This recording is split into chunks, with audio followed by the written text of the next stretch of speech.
코로나19 환자가 폭증하고 있는 중국에서 신종 변이 바이러스가 잇따라 확인됐습니다. 중국과 인접한 홍콩과 마카오발 입국자에게도 이번 주말부터 입국 전 검사가 의무화됩니다. 정부가 미분양 확산을 막기 위해 분양가에 제한 없이 모든 분양 주택에 중도금 대출을 허용하기로 했습니다. 분양받은 집에 일정 기간 살도록 했던 의무 제도를 없애고 분양권을 되파는 걸 막던 규제도 대폭 완화하기로 했습니다. 정부가 반도체 시설에 투자하는 대기업은 투자액의 최대 25%를 세금에서 깎아주기로 했습니다.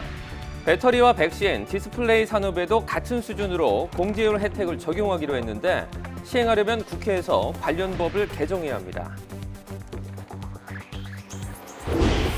윤석열 정부가 추진하는 3대 개혁 과제의 하나인 연금 개편안의 윤곽이 드러났습니다. 국민연금 보험료를 더 내고 연금을 받는 시기와 의무가입 연령을 늦추는 방안이 유력해 보입니다. 이태원 참사 국정조사 특별위원회가 오늘 경찰과 소방 등을 상대로 첫 청문회를 진행합니다. 여야는 또 국정조사 기간 연장에 일부 공감대를 이뤘지만 구체적인 기간 등 당론에선 이견을 나타내고 있습니다. 경기 북부와 강원 등 중부 내륙지방을 중심으로 한파특보가 발효된 가운데 오늘도 추위가 이어지겠습니다. 건조특보가 이어지고 있는 동해안 지역 등엔 강한 바람이 예보돼 화재에 유의하셔야겠습니다. 시청자 여러분 안녕하십니까? 1월 4일 수요일 굿모닝 YTN 1부 시작합니다. 첫 번째 소식입니다. 코로나19 환자가 급증하는 중국에서 XBB 등 신종 변이 바이러스가 잇따라 확인됐습니다. 다소 주춤한 지구촌 팬데믹이 다시 중국에서 촉발하는 게 아니냐는 우려 속에 중국인은 지금 재감염 공포에 떨고 있습니다. 이승훈 기자입니다. 중국의 모든 병원은 북새통입니다. 고통을 호소하는 이들로 대기실과 병상의 구분은 사라졌고 쉴 새 없는 구급차의 사이렌 소리, 여기에 생사의 고비에선 응급 환자의 호송이 뒤엉키면서 24시간 쉼없는 질병과의 전쟁을 치르고 있습니다. 打破专科的界限，就说而不是说上急诊只有急诊科医生来上。 환자가 폭발하는 상하이에선 XBB와 BQ1 등 신종 변이가 잇따라 확인됐습니다. 이들은 오미크론 가운데 가장 최근에 나온 하위 변이인데 특히 XBB 계열 변이는 치료제를 써도 잘 낫지 않고 심지어 개량 백신의 저항력도 있다는 연구 결과마저 있습니다. 比如说现在我们是 BF.7， 那么下一部分呢可能是 XBB 或者 BQ.1.1 这类的这个毒株，那可能再次感染。 중국 정부는 면역력 약한 사람이나 이런 신종 변이에 감염될 거라며 다독이고 있습니다. 하지만 주민들에겐 XBB가 코로나에 걸렸던 사람마저 다시 공격해 생명을 위협할 거라는 공포가 확산하고 있습니다. 이런 불안을 반영하듯 XBB가 설사와 복통을 가져온다는 소문이 돌자 온라인에서 파는 설사약은 바로 동났습니다. YTN 이승훈입니다. 중국발 입국자에 대한 PCR 검사 의무화 첫날 단기 체류 관광객 5명 가운데 1명은 코로나19에 감염된 것으로 나타났습니다. 중국에 인접한 홍콩과 마카오발 입국자에게도 주말부터 입국 전 검사가 의무화됩니다. 김평정 기자입니다. 중국발 입국자는 모두 코로나19 PCR 검사를 받도록 방역이 강화된 첫날, 중국에서 인천공항으로 들어온 단기 체류 외국인은 309명입니다. 공항에서 바로 PCR 검사를 받은 결과 61명이 확진 판정을 받았습니다. 양성률이 무려 19.7%에 이르는 것으로 5명 가운데 1명꼴로 코로나19에 감염된 셈입니다. 이렇게 강화된 검역 조치는 중국에서 들어오는 감염자를 최대한 차단하는 것과 동시에 새로 유입되는 변이를 확인하는 데도 목적이 있습니다. 하지만 중국 같은 경우에는 새로운 변이에 대한 정보를 완전히 투명하게 공개할 것인가에 대한 우려들이 전문가들 사이에서 있고 우리나라가 자체적으로 변이 바이러스에 대한 검사를 통해서 정보를 획득하겠다라는 것이 지금 정부의 정책 목표라고 볼 수 있습니다. 공항에서 확진된 중국발 단기 체류자는 정부가 마련한 시설에서 7일 동안 격리됩니다. 지금 시설로는 160명 정도만 수용 가능해 정부는 예비 시설을 추가로 확보하고 있습니다. 중국 내 공관에서 필수 목적 외 단기 비자 발급을 중단하고 항공 편수도 줄어드는 만큼 정부는 중국발 입국자가 서서히 감소할 것으로 보고 있습니다. 정부는 중국 내 코로나 확산 상황이 안정될 때까지 빈틈없는 방역 태세를 유지하겠습니다. 중국과 맞닿은 홍콩과 마카오발 입국자에 대해서도 오는 7일부터 검역이 강화됩니다. 입국 전 PCR 검사 또는 신속 항원 검사 음성 확인서 제출과 탑승 전 검역 정보 사전 입력 시스템 Q코드 입력이 의무화됩니다. 중국발 입국자와 달리 입국 후 검사는 발열이나 기침 등 의심 증상이 있는 경우만 실시합니다. YTN 김평정입니다.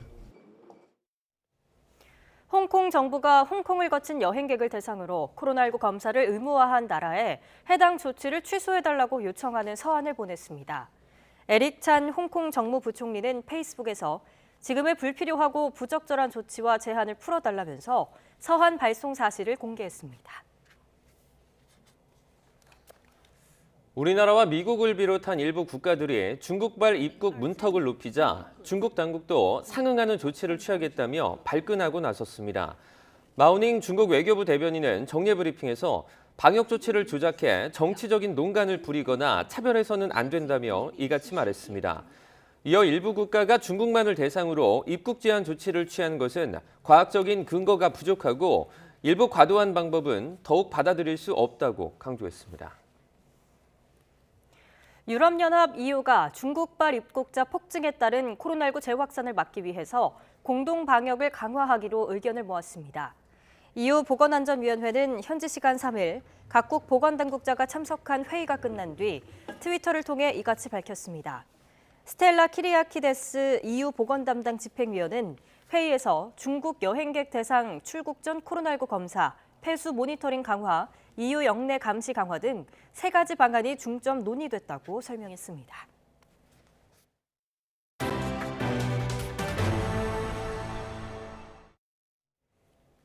정부가 부동산 시장 경착륙을 막기 위한 대책으로 규제 지역을 대폭 축소하는 방안을 발표했습니다. 서울 강남 3구와 용산을 뺀 전국 모든 지역이 부동산 규제에서 자유롭게 됐습니다. 최기성 기자입니다. 국토교통부가 서울, 강남, 서초, 송파, 용산만 규제 지역으로 남겨놓겠다고 발표했습니다.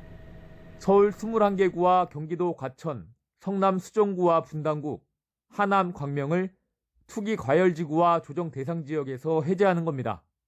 국토부는 강남 3구와 용산은 대기 수요 등을 고려해 규제 지역을 유지하지만 서울 21개 구와 경기도 전 지역은 최근 시장 상황을 고려해 해제하기로 했다고 취지를 설명했습니다. 서울 강남 3구와 용산을 뺀 모든 곳은 분양가 상한제 지역 지정에서도 전면 해제됩니다. 국토부는 분양가 상한제 적용으로 인한 실수요자 불편등을 고려했다고 밝혔습니다. 규제 지역에서 빠지면 부동산 세금 부담이 줄고 대출 한도가 늘어날 뿐 아니라 청약 관련 규제도 크게 축소됩니다. 전국 미분양 주택이 5만 8천 가구로 정부가 우려 지점으로 보고 있는 6만 2천 가구에 근접하는 등 시장 상황이 좋지 않자 서둘러 조치에 나선 것으로 보입니다. 전매 제한, 거주 의무 등 제약이 풀리면서 청약 수요가 유입되면 미분양 해소에 도움이 될 수 있습니다. 주택 수요가 수도권으로 집중되고 상대적으로 매력이 낮아진 지방 주택 시장은 하락폭이 확대될 가능성도 배제할 수 없습니다. 자금력을 갖춘 무주택자나 갈아타기를 하려는 1주택자의 급매물 매수가 늘어날 가능성이 있지만 금리 인상 변수 등으로 거래 정상화에는 시간이 걸릴 거란 예측이 나옵니다.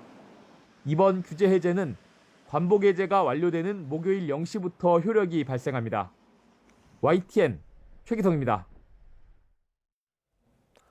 정부는 주택시장 경착륙과 미분양 확산을 막기 위해 중도금 대출 규제와 특별공급 등 청약 관련 규제도 대거 해제합니다.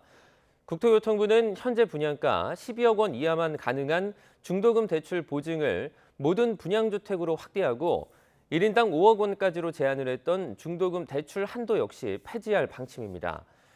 투기 과열지구에서 분양가가 9억 원을 넘는 경우 특별공급 대상 물량에서 배제하는 분양가 상한 기준 역시 사라질 예정입니다. 이와 함께 이른바 줍줍으로 불리는 무순위 청약에는 유주택자도 신청할 수 있게 됩니다. 이번 금리 인상기에 시중은행에서 처음으로 주택담보대출 금리 상단이 연 8%를 돌파했습니다. 우리은행의 주력 주담대 상품인 우리아파트로는 신규 코픽스 기준 대출금리가 연 7.32에서 8.12%로 집계됐습니다. 지난해 말에는 연 6.92에서 7.72% 수준이었지만 새해 첫 영업일인 어제 상단이 8%대로 높아졌습니다. 올해 우리 경제의 가장 큰 걱정거리는 3년 만에 마이너스 성장이 예상되는 수출입니다. 전 세계 주요국 경기가 동반 침체하면서 반도체와 철강 등의 부진이 심각할 거로 보이는데요. 자동차 등 일부 업종에서는 성장이 기대됩니다. 보도에 박홍구 기자입니다. 지난해 우리나라는 6,800억 달러를 수출하며 역대 최대 수출 실적을 올렸지만 하반기부터 수출에 적신호가 켜졌습니다. 특히 수출의 5분의 1을 차지하는 반도체가 가장 크게 흔들렸습니다. 7월에 2%대 성장에 그치더니 8월부터는 마이너스로 전환됐고 4분기에는 마이너스 30%까지 추락했습니다. 중국의 코로나 봉쇄와 글로벌 경기 침체로 수요가 감소하고 메모리 가격이 하락했기 때문입니다. 글로벌 인플레이션이랑 경기 침체에 대한 우려가 이제 전 세계적으로 있습니다. 네, 그러다 보니까 IT 제품에 대한 수요가 제일 먼저 직격탄을 맞았고요. 13개 주요 수출 품목 가운데 철강과 석유화학, 디스플레이 등이 하반기부터 반도체와 비슷한 하강 곡선을 그리고 있습니다. 올해는 이 가운데 8개 품목의 연간 수출 증가율이 마이너스를 기록할 것으로 보입니다. 반도체가 마이너스 15%로 가장 크고 석유 제품, 철강 등의 부진이 심각할 것으로 보입니다. 우리는 선진국뿐만 아니라 신흥국까지 모두 동반 경기 부진 내지는 침체가 예상이 되기 때문에요. 해외 수요가 부족한 것이 가장 큰 원인이 되겠고요. 전반적 수출 부진 속에서도 기대되는 업종이 있습니다. 지난해 하반기부터 수출이 급증하고 있는 자동차는 올해도 친환경차 수출로 1.9% 플러스 성장이 예상됩니다. 올해에도 더욱 진화된 차량을 개발하고 공급해서 글로벌 전기차 리더십을 공고히 하고 또 전동화 체제의 전환을 지속해 나가는 것이 이제 우리의 사명입니다. 전기차에 들어가는 2차 전지도 수출이 20% 이상 늘고 선박은 앞서 수주한 LNG 운반선 등의 인도가 이어지면서 27% 성장이 예상됩니다. 하지만 전체적으로 올 한 해 우리 수출은 4%에서 4.5% 마이너스를 기록할 것으로 전망됩니다. 수출 부진은 생산 감축과 국내 경기 둔화로 이어지며 경제의 활력을 떨어뜨리게 됩니다. 다만 수출 어려움은 상반기에 집중되고 하반기로 갈수록 반도체 업황이 개선되면서 점차 회복할 것이라는 게 대체적인 관측입니다. YTN 박홍구입니다. 정부가 대기업의 반도체 시설 투자에 대한 세액 공제율을 15%로 높이기로 했습니다. 투자 증가분에 대한 10% 세액 공제까지 합치면 최대 25%의 공제율 혜택을 받게 되는데요. 전체 기업의 투자 촉진 차원에서 임시 투자세액 공제도 올해 한시적으로 시행됩니다. 보도에 오인석 기자입니다. 올 한 해 우리 경제는 수출이 마이너스를 기록하고 설비 투자도 큰 폭으로 감소할 것으로 우려되고 있습니다. 이런 상황에서 국회는 지난해 말 대기업의 국가전략기술투자 세액 공제율을 6%에서 8%로 올리는 개정안을 정부 안대로 의결했습니다. 윤석열 대통령은 반도체 등 국가전략 산업에 대한 세제 지원을 확대하는 방안을 검토하라고 지시했습니다. 정부가 국회에서 관련 법이 통과된 지 11일 만에 추가 감세 방안을 발표했습니다.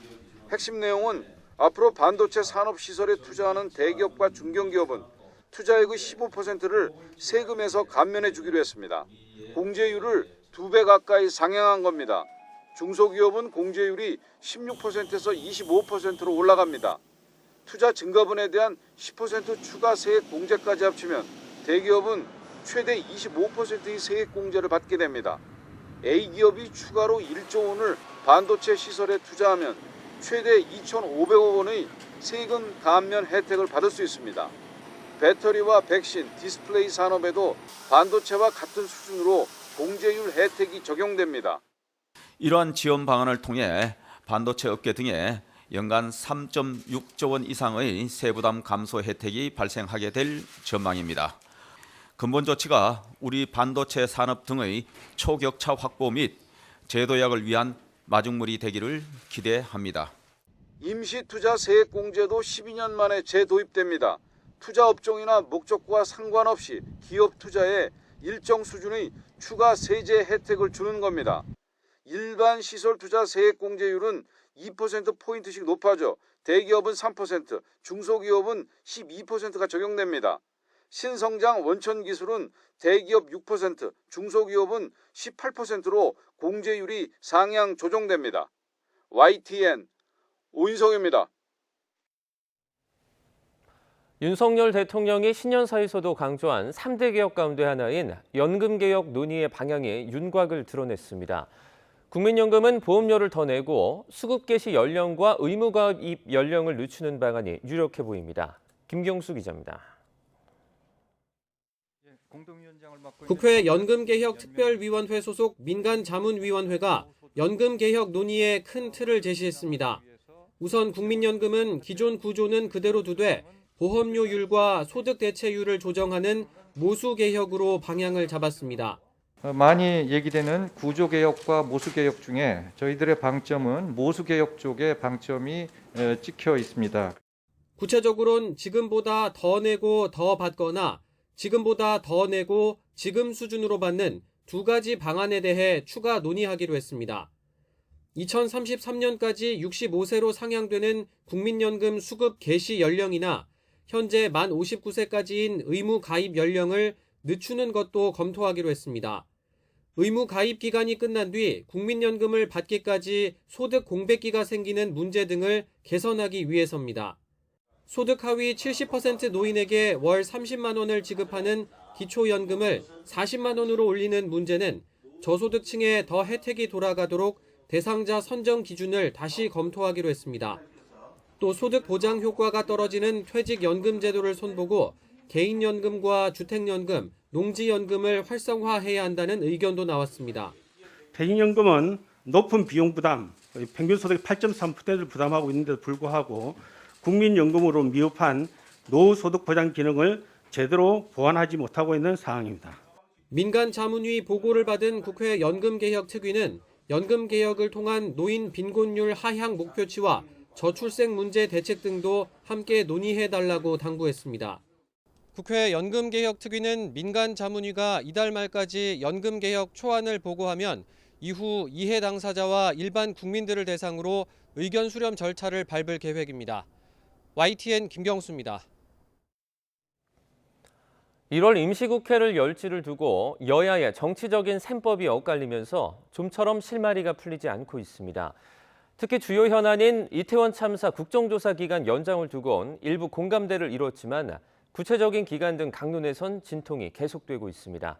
어떤 사정인지 손효정 기자의 보도입니다. 새해 첫 대면식을 가진 국민의힘 주호영, 더불어민주당 박홍근 원내대표. 1시간 가까이 대화를 이어갔지만 1월 임시국회 개최 여부에 대해 결론을 내리진 못했습니다.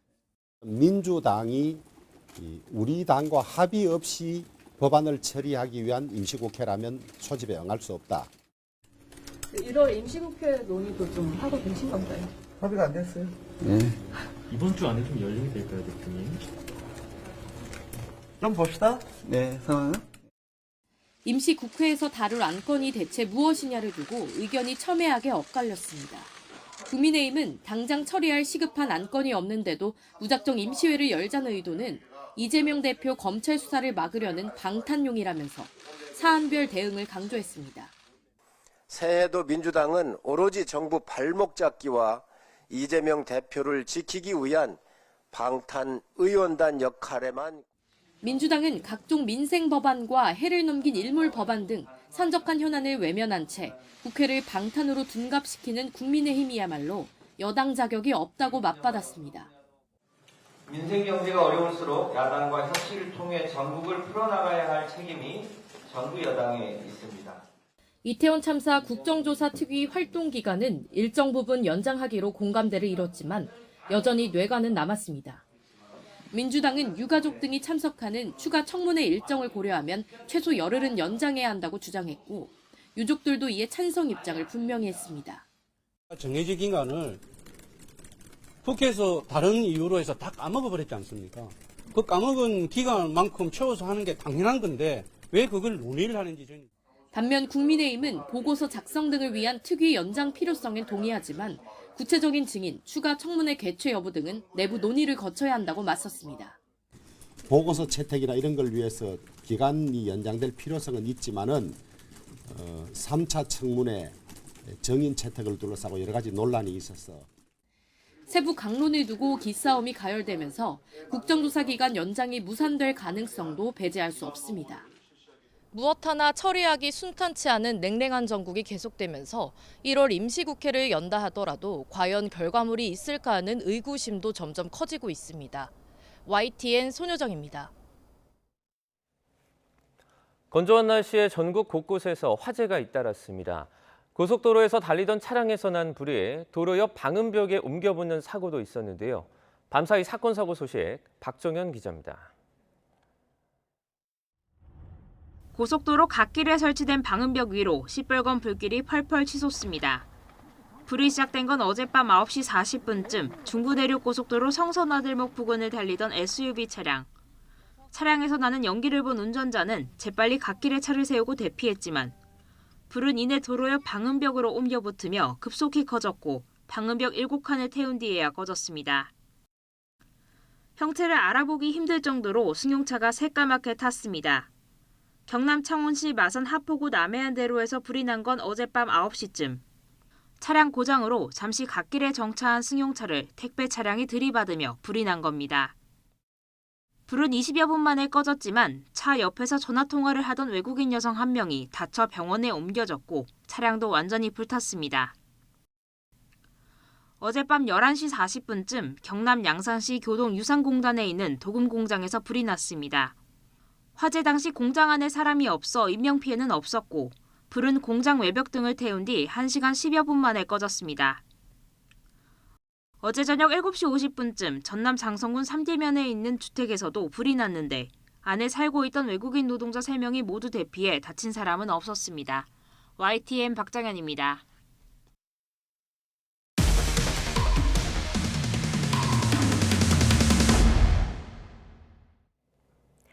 한국타이어 일감 몰아주기 의혹을 수사해온 검찰이 조현범 회장의 배임 혐의까지 수사망을 확대했습니다. 별도 법인을 끼워 계열사를 인수한 뒤 제품을 비싸게 사주고 회사에 손실을 끼친 정황을 포착한 건데요. 검찰은 이런 일이 조 회장의 경영권 승계 때문에 이뤄진 건 아닌지 자금 추적에도 돌입했습니다. 나혜인 기자의 단독 보도입니다. 그동안 한국타이어 일감 몰아주기 수사의 초점은 공정거래법 위반 혐의에 맞춰졌습니다.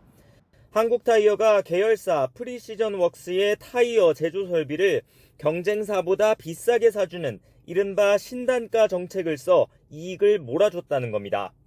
공정거래위원회는 지난해 11월 이런 부당 지원으로 계열사 지분을 절반 가진 한국타이어 총수 일가가 막대한 배당을 챙겼다며 한국타이어 법인을 검찰에 고발했습니다.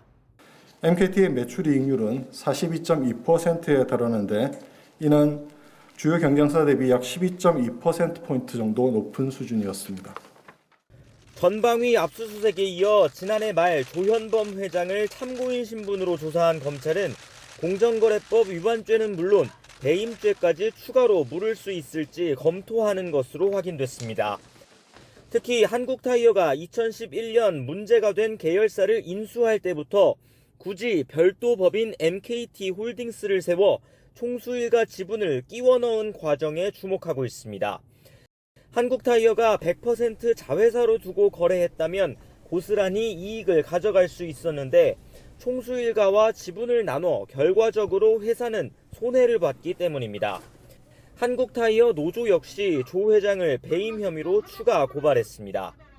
협법을 통해서 계열사의 50%를 조현범과 조현식이 형제가 갖고 있는 것, 손실을 그냥 본 거라고 지금 판단하는 겁니다. 국내공장 적자가 마치 우리 노동자들 잘못인 것 마냥 회사가 직접 지배한 계열사를 통하면 이익인 사업을 총수 일가에게 제공했을 때 처벌하는 조항은 2014년 공정거래법에도 생겼습니다. 검찰 관계자는 계열사 인수 시기를 고려하면 해당 조항은 적용할 수 없지만 입법 취지는 배임 처벌 조항과 같다고 설명했습니다. 검찰은 또 총수 일가가 계열사를 인수할 때 자금이 어디서 났는지, 일감 몰아주기로 배당받은 이익을 어디에 썼는지도 추적하고 있습니다. 애초 공정위가 파악한 배당 이익은 100억 원대였지만 검찰은 최근까지 총수 일가가 270억 원을 가져갔다고 보고 있습니다. 특히 조 회장이 경영권 승계 과정에서 아버지인 조양래 명예회장의 지주회사 지분을 사는데 이 배당금을 활용한 게 아닌지도 들여다보고 있습니다. 최근 한국타이어 법무팀 직원 등 관계자들을 잇따라 불러 조사한 검찰은 조만간 조 회장에 대한 추가 소환도 검토하고 있습니다. YTN 나힌입니다. 화천대유 대주주 김만배 씨가 차명으로 오피스텔까지 빌려서 대장동 개발 수익을 은닉해온 거로 드러났습니다. 김 씨 측근들은 은닉 자금을 마지막 생명줄로 여겼다는 진술도 한 거로 조사됐는데요. 검찰은 김 씨의 건강 상태가 호전됐다고 보고 조만간 조사를 재개하기로 했습니다. 김혜린 기자입니다. 화천대유 대주주 김만배 씨의 대장동 개발 수익이 수표로 인출되기 시작한 건 재작년 11월. 대장동 비리 의혹 전담 수사팀이 꾸려지는 등 검찰 수사가 본격화한 직후입니다. 검찰은 김 씨와 화천대유 이한성 공동대표, 최우양 이사 등 최측근이 수사로 자금이 묶일 것을 예상하고 수익금 은닉에 사활을 걸었다고 보고 있습니다. 김 씨 등은 화천대유 계좌에서 빼낸 수표 245억 원어치를 대여금고나 차명으로 임차한 오피스텔까지 동원해 숨겨온 것으로 조사됐습니다. 또 일부는 차명 부동산을 매입했다가 계약을 해지하는 수법으로 자금을 은닉하기도 했습니다. 여기에 최 이사가 빌린 돈으로 위장해 숨긴 30억 원을 더하면 지금까지 밝혀진 은닉 자금은 275억 원에 달합니다. 김 씨 측근들을 이미 재판에 넘긴 검찰은 이 돈의 성격이 환수를 피하기 위한 은닉 자금이란 점을 거듭 강조했습니다. 검찰 관계자는 김 씨 최측근들이 해당 자금을 김 씨의 마지막 생명줄로 표현하며 이를 숨기기 위해 노력했다고 강조했습니다. 극단적 선택 이후 병원과 자택에서 치료를 이어온 김 씨에 대한 검찰 조사는 조만간 재개될 전망입니다. 검찰은 김 씨의 건강 상태가 호전되고 있는 것으로 판단했다며 출석 일정을 조율 중이라고 밝혔습니다. 일단 검찰은 김 씨를 상대로 추가 은닉 자금 여부와 사용처, 이재명 민주당 대표와의 연결고리를 강도 높게 추궁할 것으로 보입니다. 다만 김 씨의 심리 상태가 여전히 불안정하다고 보고 다시 신병을 확보하는 방안도 선택지에 올려 검토 중인 것으로 전해졌습니다. 김 씨 치료로 중단됐던 대장동 일당 재판도 오는 13일부터 재개됩니다. YTN 김혜린입니다. 요즘 대학병원이나 동네 병원에서 소아과 진료를 보는 곳이 확 줄면서 진료대란 우려가 점차 현실화되고 있는데요. 그나마 문을 열고 있는 동네 소아과로 환자들이 몰리면서 대기 시간은 1시간가량 되고 대학병원 소아과 전공의가 2달 뒤면 절반 이상 줍니다. 임성재 기자가 보도합니다. 서울 마포구에 있는 소아청소년과 의원. 진료 시작 1시간 만에 대기 공간은 어린이와 보호자들로 발디딜 틈이 없습니다. 진료를 받는 데까지 걸리는 시간은 기본 30분에서 1시간 남짓. 환자 입장에선 더욱 더디게 느껴질 수밖에 없습니다. 오늘 지금 한 30분, 40분 정도 한 것 같아요. 이 근방에 몇 개가 없어가지고 몰리게 되는 것 같습니다. 지난 5년 사이 660곳이 넘는 동네 소아과 병원이 문을 닫으면서 남은 병원으로 환자가 몰리는 겁니다. 수가가 안 되기 때문에 그렇게만 봐서는 소아청소년과를 경영할 수가 없습니다. 그래서 주변 병원들이 많이 폐업을 하게 되고 폐업을 하니까 더더욱 아픈 환자들만 집중으로 볼 수밖에 없고. 미래는 더 불투명합니다. 소아과 전공의 지원 숫자가 급감하다 못해 올해 모집엔 정원 207명에 33명만 지원했습니다. 주로 평일 야간, 주말 공휴일에 응급 환자를 돌보는 전공의가 확 줄면서 직격탄을 맞은 건 대학병원입니다. 수도권 병원마저 입원 환자를 받지 못한다거나 진료 시간을 대폭 줄이는 현상이 나타나고 있습니다. 강남 세브란스 병원 응급실 앞에는 이처럼 밤 10시 이후엔 응급 소아 환자를 진료할 수 없다는 안내문이 붙었습니다. 저출산 영향에 비급여 항목이 거의 없다 보니 의사들이 꺼리고 있는 겁니다. 더 큰 문제는 이런 문제를 해결할 수 있는 논의 기구조차 없다는 점입니다. 붕괴를 막을 대책이 필요하다고 계속 목소리를 내왔지만 뚜렷한 대책을 정부가 내놓지 않았고 보건복지부, 질병청, 기재부, 지방정부와 국회 그리고 소아과 전문의들이 협의체를 만들어서 당장 2달 뒤 4년차 소아과 전공의 188명이 수련을 마치고 대학병원을 떠나지만 충원되는 인력은 고작 33명에 불과해 진료 대란이 우려되고 있습니다. 이미 소아진료 인프라가 도미노처럼 붕괴하기 시작했다는 지적이 나오는 만큼 대책 마련이 시급한 상황입니다. YTN 임성재입니다.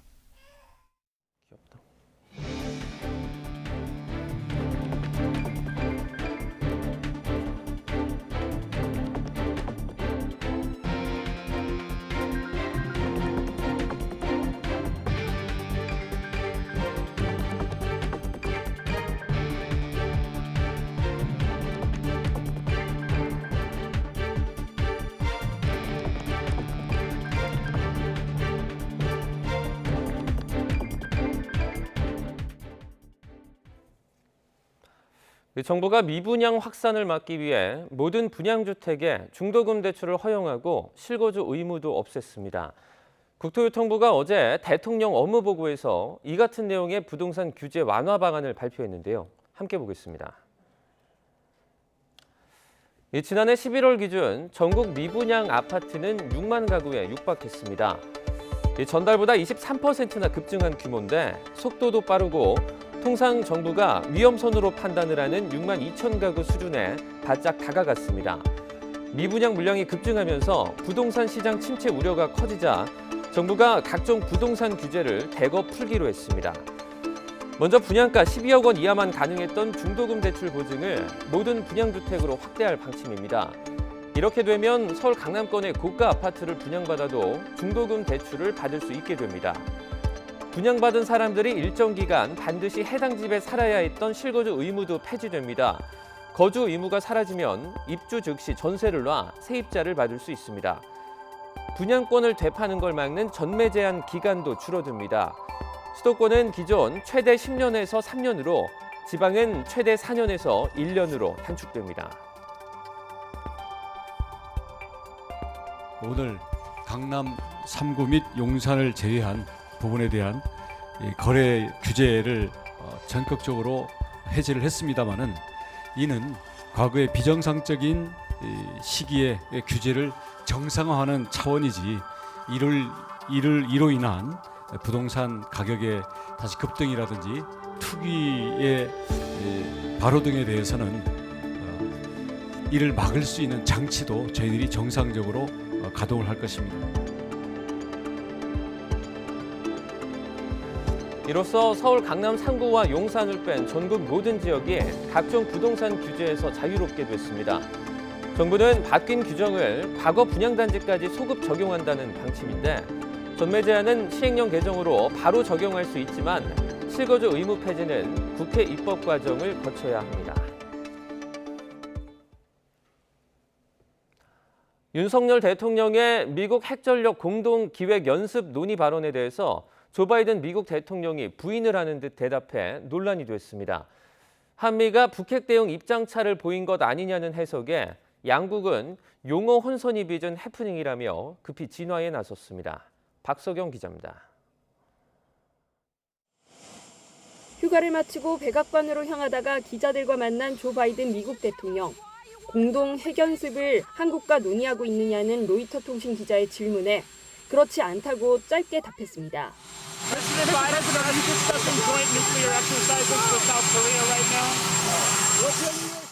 이 질의는 앞서 윤석열 대통령이 국내 언론 인터뷰에서 미국의 핵전력을 공동기획, 공동연습 개념으로 운용하는 방안을 논의하고 있다고 밝힌 데 따른 것으로 보입니다. 바이든 대통령이 구체적으로 어떤 부분을 부인한 건지 알려지지 않으면서 북핵 공동 대응에 대해 한미 간 이견이 있는 게 아니냐며 논란이 커졌습니다. 이에 한미 양국은 용어를 문제 삼으며 곧바로 진화에 나섰습니다. 한국 대통령실은 로이터 기자가 언급한 공동 핵 연습은 핵 보유국 사이에서만 가능한 용어라 당연히 아니라고 답할 수밖에 없었다고 설명했습니다. 또 다른 관계자는 YTN에 대통령이 언급한 건 공동 핵연습 의미가 아니고 미국의 핵 자산을 활용할 수 있는 방안에 대해 논의 중이라는 뜻이었다고 부연했습니다. 미 백악관도 한국이 핵 비보유국이라 한국과 공동 핵연습을 논의하지 않고 있다며 같은 해명을 내놨습니다. 백악관 관계자는 한미 양국이 확장 억제를 위해 노력하고 있다며 북핵 대응을 위한 기획과 정보 공유, 훈련을 확대할 거라고 한 윤 대통령의 발언과 입장이 같다고 밝혔습니다. 논란은 단순 용어 해프닝으로 끝났지만 한국이 핵 보유국이 아닌 만큼 확장 억제 범위를 두고 언제든 양국이 해석에 온도차를 보일 수 있다는 우려도 나옵니다. YTN 박서경입니다. 그렇다면 윤석열 대통령이 언급한 한미핵 공동기획과 연습 발언은 어떤 의미가 담겨 있는 걸까요? 국방부가 이와 관련한 입장을 밝혔는데요.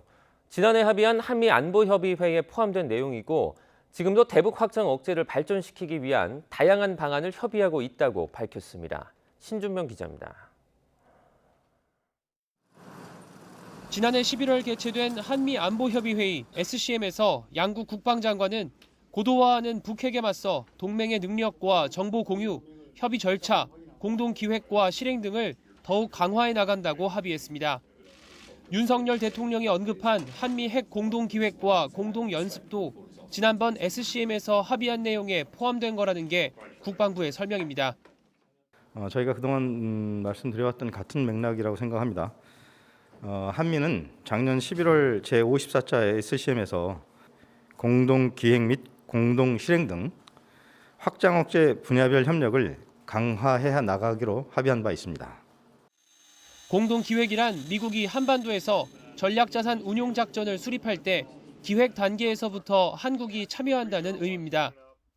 예를 들어 지난해 SCM 이전엔 미국이 핵추진 항공모함을 한반도에 전개한다고 해도 우리나라는 일방적 통보를 받은 뒤 시기와 방법 정도만 협의할 수 있었습니다. 하지만 이제부턴 핵추진 잠수함 등 추가 전략자산의 전개까지 구체적으로 요구하고 이어지는 한미연합 훈련의 방식도 논의할 수 있게 된 겁니다.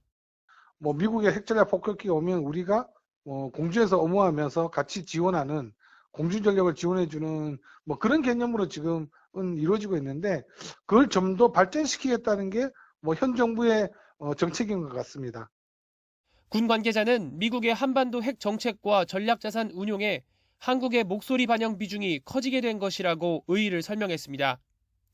국방부는 현재 공동기획 실행과 관련해 한미가 다양한 방안을 협의하고 있다고 밝혔습니다. 이 같은 방안이 확정되면 북한의 도발을 전후로 미국의 전략자산이 잠깐 동안 한반도에 전개되는 수준에만 머물지 않을 것으로 보여 논의 결과가 주목됩니다. YTN 신준명입니다. 과거 북한 열병식이 열렸던 김일성 광장 주변에 10,000명이 넘는 북한 병력이 또 집결한 모습이 포착돼 대규모 열병식이 임박한 게 아니냐는 전망이 나오고 있습니다. 이르면 이달에 열병식을 개최할 가능성도 제기되는 가운데 우리 군도 관련 동향을 면밀히 주시하고 있습니다. 최두희 기자입니다. 민간 위성사진 서비스가 촬영한 북한 평양 미림 비행장 북쪽 모습입니다. 지난해 12월 20일에 찍은 사진에선 공터 2곳 가운데 한 곳에만 차량이 가득했지만 이 사진에선 나머지 한 곳에도 차량이 빼곡히 세워져 있습니다. 사진 속엔 대규모 병력 대열로 추정되는 사각형 점 형태도 40여 개 정도 보입니다. 이를 근거로 미국의 소리 방송은 집결한 병력이 최대 13,500여 명으로 보인다고 보도했습니다. 그러면서 열병식을 준비하는 모습으로 추정했지만 개최 시기를 단정 짓긴 어렵다고 전했습니다. 일각에선 오는 1월 8일 김정은 국무위원장 생일이나 2월 8일 인민군 창건 75주년을 전후해 열병식이 열릴 가능성을 제기하는 상황. 인민군 창건 75주년 기념일이기 때문에 북한식으로 표현하면 꺾어지는 기념일이기 때문에 북한이 열병식을 그때 개최할 가능성이 상당히 높습니다. 이와 관련해 우리 군도 지난해부터 북한의 열병식 준비 동향을 주시해왔습니다. 지난해 연말부터 해당 지역 일대에서 식별된 인원 및 차량에 대해서 한미 정보당국은 면밀히 주시하고 있습니다. 새해 들어 김정은 국무위원장이 핵탄두를 기하급수적으로 늘리거나 핵무력 강화 방침을 내세운 만큼 북한이 열병식을 개최하면 신형 전략 무기가 대거 등장할 것으로 관측됩니다. YTN 최두희입니다. 조 바이든 미국 대통령과 기시다 후미오 일본 총리가 이르면 오는 13일 백악관 정상회담을 추진하고 있습니다. 로이터 통신은 이름을 밝히지 않은 관계자의 말을 빌어 두 정상이 백악관에서 만나 일본의 방위력 강화와 북한의 도발 대책 등 현안을 논의하게 될 것이라고 전했습니다. 앞서 일본 요미우리 신문도 지난 연말 정부 관계자를 인용해 미일 정상이 오는 13일 워싱턴 DC에서 회담하는 방안을 조율하고 있다고 보도했습니다. 회담이 성사되면 지난해 10월 취임한 기시다 총리로서는 백악관 첫 방문이 됩니다. 미리 보는 오늘입니다. 이태원 참사 진상규명을 위한 국정조사 특별위원회가 오늘 첫 청문회를 진행합니다. 윤희근 경찰청장, 이임재 전 용산경찰서장 등이 증인으로 출석하는데요. 여야는 이와 별개로 앞선 1, 2차 기관 보고에 이어서 청문회에도 불출석 사유서를 제출한 증인들에 대해서 동행 명령장 발부를 예고했습니다. 국민의힘과 더불어민주당이 오늘 3+3 정책협의체를 재개합니다. 양당 정책위의장과 원내수석 부대표, 행정안전위원회 관사는 오늘 오전 정부 조직법 개정 방향에 대한 논의를 진행하는데요. 특히 여성가족부 폐지 반대 입장을 고수해온 민주당이 여당에 대안을 요구한 만큼 협상에 진전될 수 있을지 주목됩니다. 택시기사와 전 여자친구를 잇따라 살해한 혐의를 받는 이기영이 오늘 검찰에 넘겨집니다. 경기 일산 동부경찰서는 오늘 오전 살인 혐의로 이기영을 검찰에 송치할 예정입니다. 정부가 오늘 설 민생안정 대책을 발표합니다. 기획재정부는 정부 세종청사에서 추경호 부총리 겸 기획재정부 장관 주재로 비상경제장관 회의를 열고 방안을 논의할 예정인데요. 대책에는 성수품 물가 안정책과 겨울철 취약계층의 생계 부담을 덜어주는 내용 등이 담길 거로 예상됩니다. 서울 예비 초등학생 6만 6천여 명의 예비 소집일이 오늘부터 이틀 동안 실시됩니다. 서울시 교육청은 공립초등학교 564곳에서 오늘과 내일 오후 4시부터 밤 8시까지 진행한다고 밝혔습니다. 다만 사립초등학교 38곳은 학교별 소집일이 다를 수 있어 학교에 문의해야 합니다. 지금까지 미리 보는 오늘이었습니다.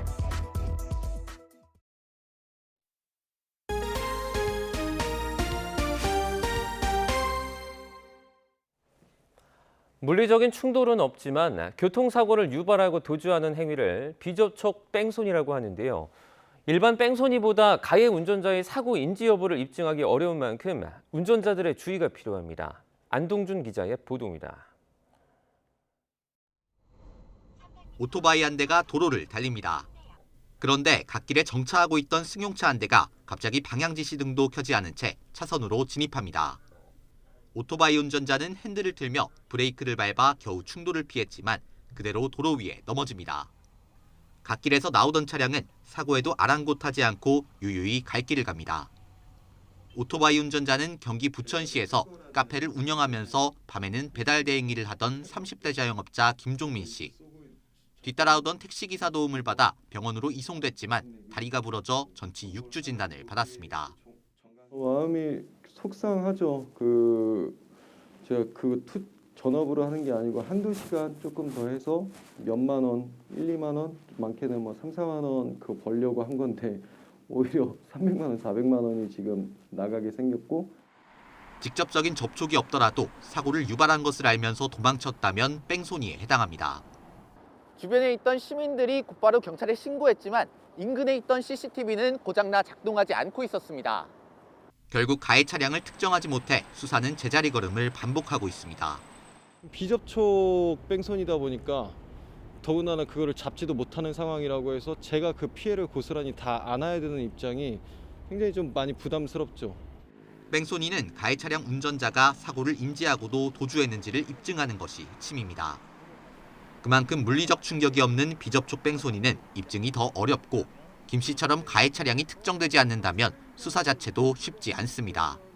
사고 사실을 몰랐다라고 하면서 그냥 가버린다. 그러면 사고 사실을 알았는지 몰랐는지 입증하기가 어려운 면도 있습니다. 뺑소니는 기본적으로 사고 사실을 알고 도주한 경우 고의범만 처벌하고 과실범은 처벌하지 않기 때문에 비접촉 뺑소니도 엄연한 뺑소니인 만큼 운전자도 처벌받을 수 있다는 사실을 명심해야 합니다.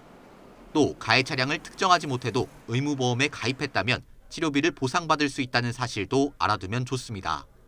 YTN 안동준입니다. 미국 전기차 업체 테슬라가 배터리 성능을 부풀려 광고했다가 과징금 28억여 원을 물게 됐습니다. 일부 모델의 경우 한 번 충전으로 가능한 실제 주행거리가 광고의 절반에 불과했습니다. 이영원 기자입니다. 한 번 충전으로 500km 이상 달릴 수 있다는 테슬라 광고 문구입니다. 실제로 그런지 공정거래위원회가 조사했더니 대부분 부풀려진 것으로 드러났습니다. 특정 모델의 경우 한 번 충전으로 446km 이상 달릴 수 있다고 했지만 저온 도심에서 실제 주행 거리는 220.7km에 그쳤습니다. 상온 등 최적의 조건이 아니면 테슬라가 홍보한 거리만큼 달릴 수 없는 겁니다. 테슬라는 이런 표시 없이 지난 2019년 8월부터 최근까지 국내 홈페이지에 주행 가능 거리를 부풀려 왔습니다. 주행 거리의 최대를 표기한 미국 홈페이지와 달리 운영해 온 겁니다. 이상은 거기부터 시작을 해서 그거보다 훨씬 더 많은 주행거리가 가능하다고 광고가 되는 거니까 테슬라도 그 점은 인정을 하고 그 광고 내용을 수정을 했거든요. 급속 충전기인 슈퍼차저 성능도 종류와 외부 기온 차이에 따라 천차만별이지만 소비자에게 알리지 않았습니다. 정부 가격 할인 정책에 큰 영향을 받는 연료비 절감액 역시 이런 점을 표기하지 않고 광고했습니다. 공정위는 표시광고법을 위반한 테슬라에 시정명령과 함께 과징금 28억 5,200만 원을 부과하기로 했습니다. 소비자들이 전기자동차 구매 시 가장 우선적으로 고려하는 사항들을 오인시켜 소비자의 합리적인 선택을 방해함으로써 온라인에서 구매를 취소할 수 없도록 하고 차량 주문을 일주일 안에 취소해도 위약금 10만 원을 챙겨온 것도 제재했습니다. 2020년 1월부터 1년 가까이 테슬라가 챙긴 취소 위약금만 9천만 원이 넘습니다. 공정위는 이처럼 소비자 주문 취소 방해 행위를 바로잡고 전기자동차 성능을 부풀린 광고를 제재한 건 이번이 첫 사례라고 평가했습니다. YTN 이영훈입니다. 올해부터 한국형 녹색 분류 체계 K-텍소노미가 본격 시행됨에 따라 환경부는 현재 전 세계 시장의 2% 수준인 우리 녹색 산업 비중을 획기적으로 확대하기로 했습니다. 올해 20조 원, 2027년 100조 원의 수출 목표를 제시했습니다. 최명신 기자입니다. 미래 먹거리로 불리는 녹색 산업. 하지만 우리나라의 녹색 산업 규모는 전 세계 시장의 2% 수준에 불과합니다. 윤석열 대통령은 지난해 수출 전략회의에서 환경부가 환경산업부란 각오로 녹색 산업 수출에 힘을 보탤 것을 주문했습니다. 이것이 신성장 분야가 되기 때문에 그런 산업을 키워나가는 그런 선제적으로 일하는 그런 부처가 돼야 한다. 환경부는 새 업무 보고에서 탄소 중립과 순환경제, 물 분야 등 유망 3대 녹색 산업을 신성장 동력으로 육성하겠다고 밝혔습니다. 수상 태양광과 그린 수소, 도시유전과 도시광산, 스마트 상하수도와 해수 담수화 분야 등을 글로벌 경쟁이 가능한 수준까지 끌어올린다는 계획입니다. 중동과 아시안 지역의 수주가 마중물 역할을 할 가능성이 커졌습니다. 현재 중동 지역에선 그린 수소와 해수 담수화, 베트남과 우즈베키스탄 등에선 스마트 상하수도 공사 수주가 유력한 상황입니다. 수주 성공을 발판 삼아 올해 20조 원, 2027년 100조 원의 녹색 산업 수출국으로 도약한다는 목표입니다. 민관 합동의 환경 외교, 재정 지원 및 공적 개발 원조, 즉 ODA 연계 등을 통해 녹색 기업의 해외 진출을 확대하여 임기 내 100조 규모의 수출 산업으로 키우기로 밝혔습니다. 민관 원팀을 구성해 맞춤형 수출을 지원하고 기업이 필요로 한다면 장차관이 직접 환경 세일즈 외기에도 나서기로 했습니다. 녹색 채권과 녹색 금융을 활성화해 7조 1천억 원 규모의 투자금을 마련하기로 했습니다. 특히 이후에 탄소 국경 조정제도 시행으로 올해 철강을 비롯한 우리 주력 수출품의 타격이 예상됨에 따라 범부처 대응 TF를 구성하기로 했습니다. 환경부는 또 2027년까지 화석연료 발전 비중을 40%대로 줄이고 현재 5등급 경유차에 지원하는 조기 폐차 비용을 4등급 경유차까지 확대해 초미세먼지 농도를 획기적으로 감축한다는 계획입니다. 국민의 건강 생명하고 관련된 삶의 질 개선하고 관련된 그러한 부분은 저희 본연의 업무로서 책임과 역할은 계속합니다. 이를 위해 우선 겨울철 고농도 시에는 5등급 경유차 운행 제한을 수도권에서 6대 광역시까지 확대하고 고농도 예보 시점도 현행 12시간 전에서 이틀 전으로 앞당기기로 했습니다. YTN 최명순입니다. 기호용 대마를 허용하는 미국의 주가 늘어나는 가운데 대마 성분의 식품을 먹은 어린이가 급증한 거로 나타났습니다. CNN은 미 독국물센터의 통계를 토대로 지난 2017년부터 2021년까지 미국의 6세 미만 어린이가 의도치 않게 식용 대마를 섭취했다고 신고한 사례는 모두 7,040건으로 집계됐다고 보도했습니다. 특히 2017년 207건이던 신고는 지난 2021년 3,054건으로 늘어 불과 4년 만에 14배 가까이 급증한 거로 나타났습니다. 미 질병통제예방센터는 대마에 노출된 어린이는 걷기와 앉기, 숨쉬기를 힘들어하는 등 심각한 결과를 가져올 수 있다고 경고했습니다. 지난 연말 미국을 강타한 겨울 폭풍으로 대규모 결항 사태를 빚은 사우스웨스트 항공이 소비자로부터 집단 소송을 당했습니다. 로이터 통신은 항공편 취소에 대한 비용 변상 대신 항공편 구매 크레딧만 제공받은 소비자 등이 집단 소송을 제기했다고 보도했는데요. 사우스웨스트는 지난달 22일부터 29일까지 전체 운항 편수의 절반 이상인 16,000편의 운항을 취소해 연말 여행객들의 큰 불편을 초래했습니다. 오늘 아침도 날이 춥습니다. 현재 서울 기온은 영하 4.6도로 기온 자체는 어제보다 높지만 찬바람의 체감 온도는 영하 8도까지 떨어져 있습니다. 낮 동안은 서울 기온이 영상 2도까지 오르며 이맘때 기온을 보이겠고요. 내일 낮부터는 추위가 누그러지면서 예년보다 온화한 날씨가 이어질 전망입니다.